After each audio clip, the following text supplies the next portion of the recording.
সেদিন তো শুধু তোমাদের বলেছিলাম যে যাচ্ছি, কিন্তু বাকিটা তো আর দেখানো হয়নি। তো চলো আজকে তোমাদেরকে আমার বান্ধবীর বাড়িই নিয়ে যাচ্ছি। তো দেখতে পেলে আমি আর পাল বাবু দুজনই রেডি হয়ে বেরিয়ে গেছি। তো ওর বাড়ি যাওয়ার জন্য আমাদের দুটো অটো চেঞ্জ করতে হয়। তো প্রথম তো অটো করে নেমে গেলাম, কিন্তু সেকেন্ড অটোটায় আর আমরা মানে অটো ছিল না, দেখো স্ট্যান্ডে অটো নেই, দাঁড়িয়েছিলাম।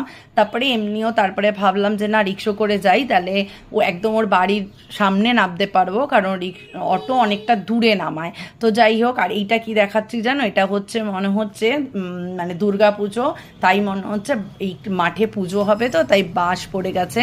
তো এগুলো দেখলে না খুব ভালো লাগে, মনে হয় যেন পুজো চলে এসছে, মা আসছে, আর কিছুদিন বাকি। তো ওই জন্য একটু দেখালাম তোমাদের। আর দেখো রিক্সায় ওঠার পরে ওহো, যা এক্সপিরিয়েন্স হয়েছিল কি বলবো।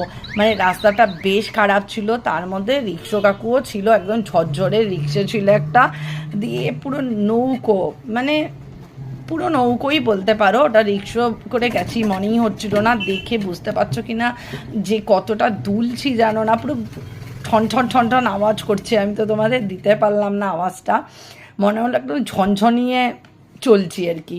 তো যাই হোক, ওইভাবে দুলতে দুলতে নেমে পড়লাম ওদের পাড়া, আর ওইটা ওদের বাড়ি। এই যে চলে এসেছি ওদের বাড়ির কাছে, চলো দেখাচ্ছি। এই যে মা, এই যে মা মনসার পুজো, এটা বহু পুরনো পুজো ওদের বাড়ির, আমরা প্রতি বছরই যাই, মোটামুটি চেষ্টা করি।